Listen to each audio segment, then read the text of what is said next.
Hey 8th grade, this video is going to be about solutions. So we already learned in a couple of chapters ago and in the video last week that mixtures are when two substances combine together but not chemically react with each other. So you have two things coming together but they're not changing, so they're still the same components, they're just now mixed together in a mixture. We also already learned that homogeneous mixtures are mixtures that are the same all the way through, whereas heterogeneous mixtures are things that you can see actual clumps of stuff in, such as cereal in milk, or I don't know, stones in sand or something like that. You can mix them together, but you can still see the different chunks of each part. But now let's take it a step further.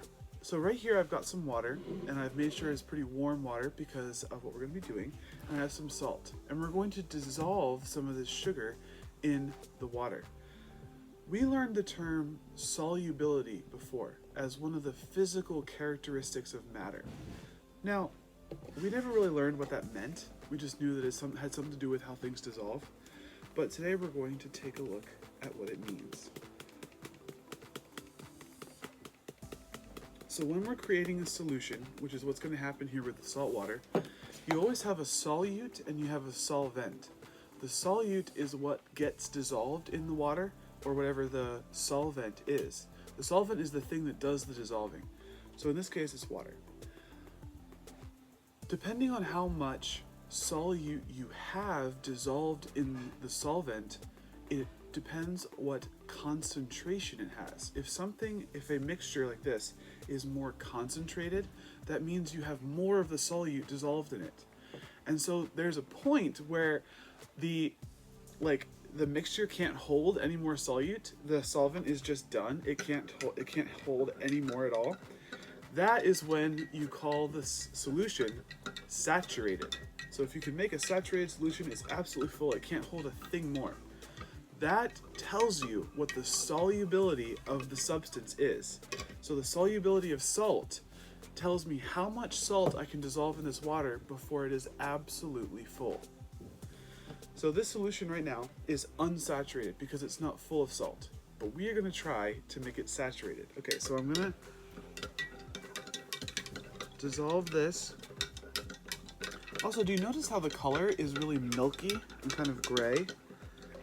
That's what's called the visibility, or the clarity of the substance.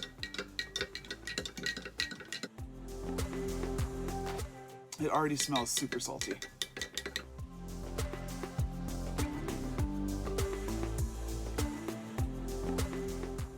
But now, if you can see, you guys can't see it very well yet up there, but I can start to see it here. It's starting to get clearer again. I deliberately chose to make this water warm because the hotter something is, the hotter a solvent is, the more of the solute you can dissolve in it. So if I wanted to get more salt in here, I could just increase the temperature to make it work. Okay, so now we have achieved full saturation, or at least as close as I'm going to get.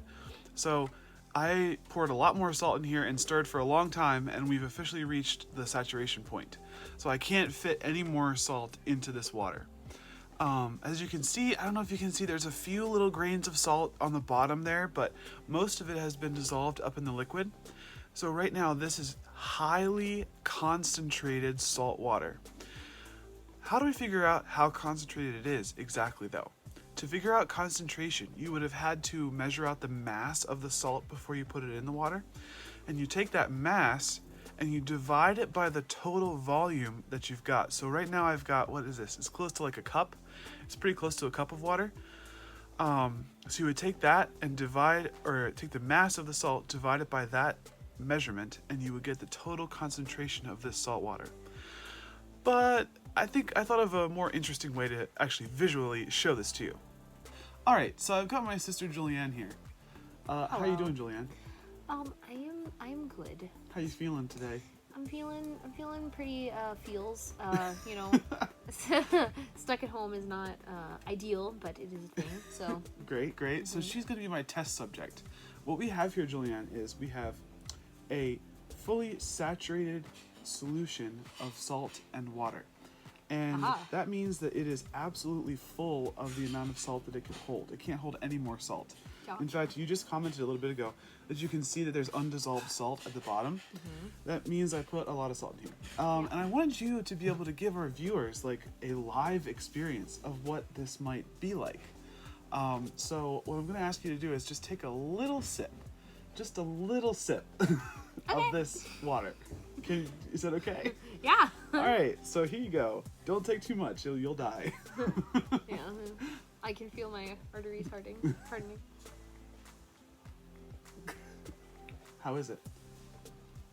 Surprisingly, not terrible. Okay. It tastes Wow. All right. very much like an ocean.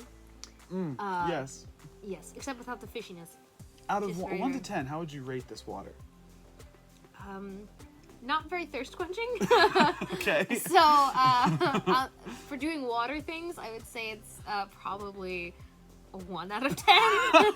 Because it's For not. being bad. Yeah. It just is not very good at doing water. Okay. It's, Okay. Yeah, it's very salty. Very, very.